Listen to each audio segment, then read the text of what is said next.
Comedy کے ذریعے, چٹکلوں کے ذریعے, لطیفوں کے ذریعے. آپ دیکھیں کامیڈی شو میں کیا ہو رہا ہوتا ہے, کبھی جناب اللہ کا مذاق, کبھی فرشتوں کا مذاق, کبھی جنت دوزخ کا مذاق ہے, معاذ اللہ.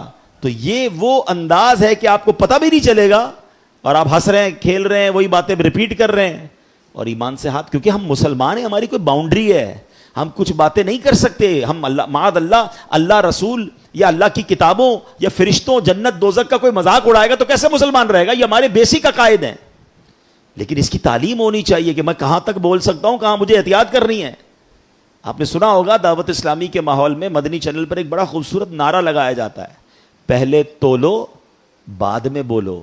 یہ بولنے سے پہلے احتیاط تو کرو یار, ہیں. اچھا دنیا میں بھی اصول ہوتا ہے, آپ کسی ملک میں ہر ادارے کے بارے میں بات نہیں کر سکتے, ہر شخصیت کے بارے میں بات نہیں کر سکتے. آپ پر کیس بن جاتا ہے کہ بھائی آپ نے اس کے بارے میں کیسے بات کی, آپ کو اختیار ہی نہیں ہے. تو جب ممالک کے کچھ شخصیات یا کچھ اداروں پر بات کرنا منع ہو سکتا ہے, تو ہم جب اسلام, ہم نے ایمان قبول کیا ہے, تو اللہ پر, اللہ کے رسولوں پر, فرشتوں پر, اور جو بھی ہمارے بیسکس ہیں ہم اس پر بات نہیں کر سکتے. معاذ اللہ اس کے اگینسٹ یا اس کی مذاق یا اس کی توہین کی بات نہیں ہو سکتی.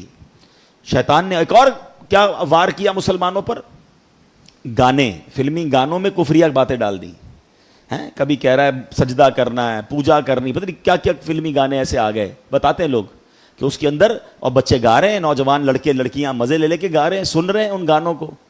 معاذ اللہ, یہی تو شیطان کی ٹریپ ہے. کسی طرح مسلمان ایسی بات کہے کہ وہ ایمان سے خارج ہو جائے.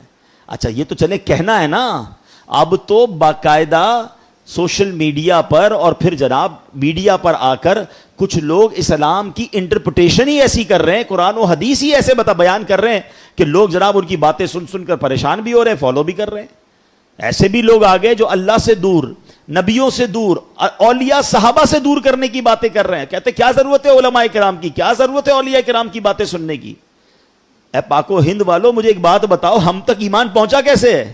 یہ احسان ہے صحابہ کرام کا, پھر اولیاء کرام کا جو یہاں آئے اور جنہوں نے ہم سب کو مسلمان کیا, اور جناب آج کروڑوں مسلمان ہیں, اور وہ کہتے ہیں ان کی بات ہی نہ سنو, ان سے فائدہ ہی کوئی نہیں ہوتا, اور لوگ سن رہے ہیں ان کو. طریقہ کیا ہے؟ طریقہ واردات سمجھو. پہلے کسی طرح امت کو علماء کرام سے بدزن کر کے دور کر دیا جائے کہ یہ مسجدوں میں جا کر کوئی بیان نہ سنے, کسی عالم دین کی بات نہ سنے, پہلے اس سے دور ہو جائیں.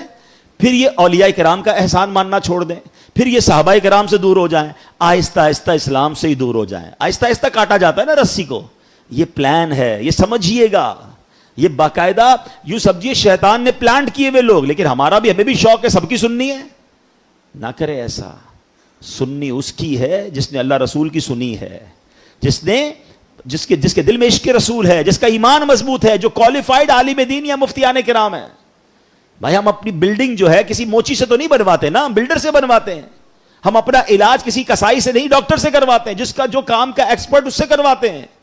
تو دین سیکھنا ہے تو جو دین سکھانے میں ایکسپرٹ ہیں, جنہوں نے یہ علم حاصل کیا ہے, ان سے سیکھیں اور اپنے ایمان کی فکر کیجئے.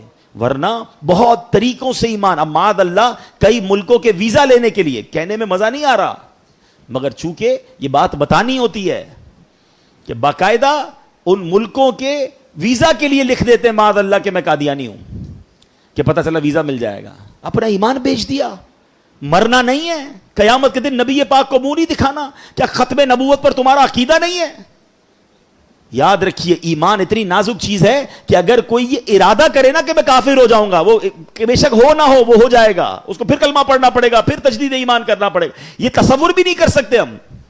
دعا کرو کہ اللہ کبھی ایک سیکنڈ کے کروڑویں حصے کے لیے بھی ہمارا ایمان ہم سے جدا نہ ہو, اور ہم ایمان سلامت لے کر اپنی قبر میں جائیں. کیونکہ یاد رکھیے گا ایمان پاسپورٹ کی حیثیت رکھتا ہے. اگر آپ کے پاس ایمان ہی نہیں نا تو ساری نمازیں, روزے, حج, عمرے, سخاوتیں, زکوٰۃ سب زیرو ہو جائے گا.